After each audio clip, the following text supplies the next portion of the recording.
The release of Alchemy of Souls Part 2 is coming. Fans have been buzzing with anticipation and analyzing a few assumptions about the K-drama as a result of the numerous trailers that TVN has released. Jang Wook is resurrected for the new season and believes that he is a monster for being alive and unable to fight to protect his true love.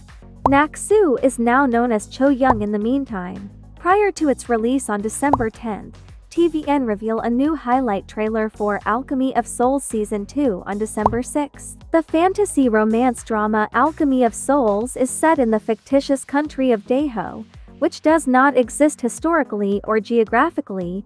In the drama, characters' fortunes are twisted as a result of sorcery that swaps people's souls. Jang Wook, who had come back from the dead as a monster, begins the highlights video in the trailer by revealing, "I should have died back then. I am committing a sin by existing, so I made up my mind not to do anything." Maidservant Kim advises him to forget about his dead lover, who has become a source of deep resentment to Jang Wook as a star-crossed love, by saying, "Get rid of that red stone you are carrying at the spot where you were struck by the sword.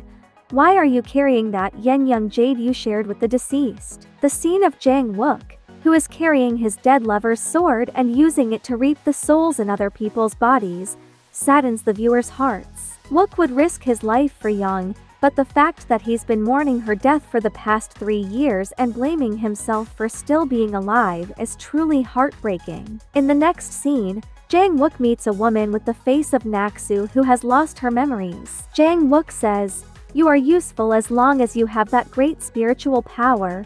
In a whirlwind of emotions and events, Jang Wook's feelings toward the mysterious woman grow, raising anticipation for the rapport-building relationship that the two will develop in the future. Alchemy of Souls Season 2 has released a sneak peek of Park Dang-gu and Jin Choyan, but with a relationship that is increasingly more complicated. As the formerly engaged couple Jin Choyan and Park Dang-gu, who now have a love-hate relationship, Choyan and Dang-gu will reprise their respective roles. Park Dang-gu, who inherited Songram from his uncle Park Jin after he retired, will now prove his exceptional business ability. On the other hand, the past 3 years helped Jin Choyan progress from an immature teenager to a respectable woman, with the circumstances now being so different for this pair.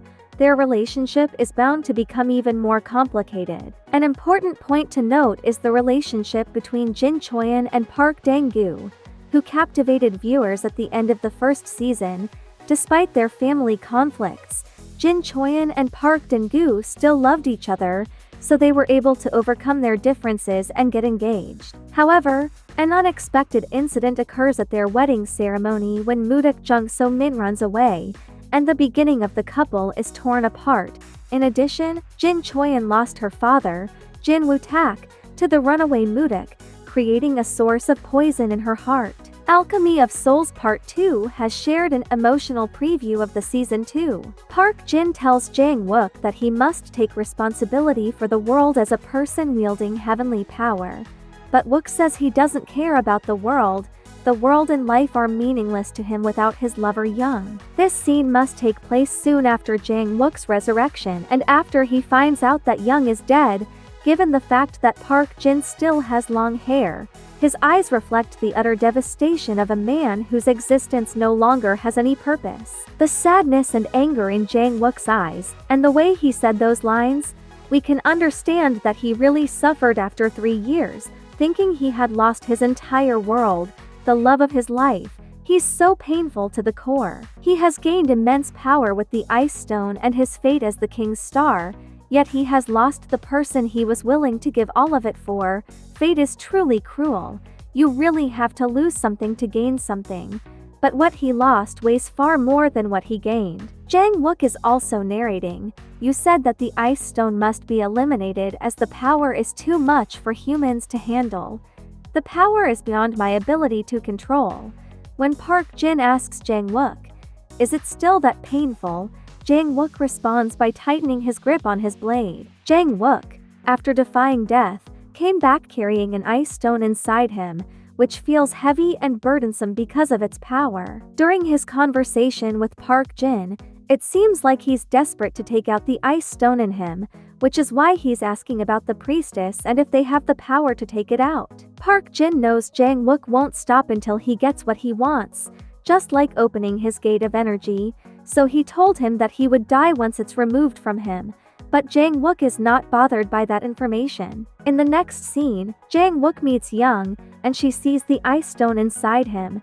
Jang Wook was surprised by what she said. It's like he found someone he needs to do the favor for him. Just like the beginning, Jang Wook came back to life and is now searching for something, not his master but someone who can take out the ice stone in him, just like when he searched for his master who could open his gate of energy until he met Jang. Jang Wook letting Jang stay in his house is not because he feels pity for her or is attracted to her, but yeah, that's one, it's because he needs something from her.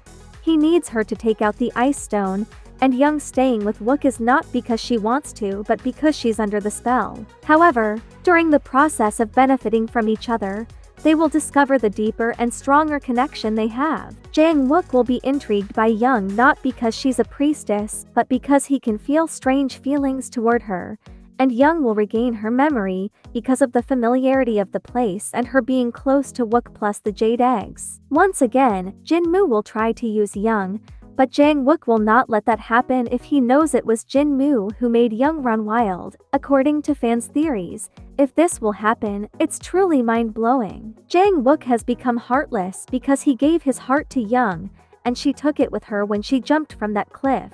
No wonder Jinmu wants to use her again. She holds the heart of the most powerful being alive in the palm of her hand. Season 2 has the parallel scene from Season 1. There are reversed and parallel situations. In Season 1, Naksu recognized Yul, but he didn't in Season 1, and in Season 2, Yul recognized Naksu, but she didn't, and watch this. Jang Wook is in the boat, and Mudok watches him from the bridge. Now Jang Wook stands on the bridge and watches Jang. Jin Hoo-kyung is saying they won't recognize each other, but Jang Wook stops in the middle of the bridge, seeing a strange woman with an unfamiliar face but familiar feelings and connections. It's always the heart that remembers. Jang Wook fighting the mages of Chenbugwen is the opening scene parallel to Naksu's fighting mages of Songrin. Looking down with a forlorn expression, Su Yul states, "While you and Wook were facing the most difficult time, I was the only one who was gone, as if I were running away." Poor Su Yul blamed himself for leaving everyone after the incident, but he himself is suffering a lot from bloodworms. It's not his fault. The next still captures Go-won facing a dangerous situation where a sharp sword is aimed at his neck. Even in the most life-threatening moment, Crown Prince Go-won confronts his cruel fate with his unwavering gaze, raising curiosity about why he is in danger. The frenemies might rekindle their love-hate relationship and work together again after Master Lee advises Go-won to visit the madman. Please personally go to encourage and praise that unlucky and crazy man. He aspires to become a generous and benevolent monarch. I know he can do it. He's a wise man, but first, he needs to get rid of Jinmu. If you think about it, he's also in a lonely and unstable position, not knowing who to even trust. It is a sin to be alive. Cho Young, I'm someone who shouldn't exist. A sinful existence. Jang Wook, the instinctive attraction between two people that senses each other like a ray of light and would save them from their deep darkness. Thanks for watching Drama Newers. If you like this kind of content, please be sure to like, share, and subscribe. We'll see you in the next video.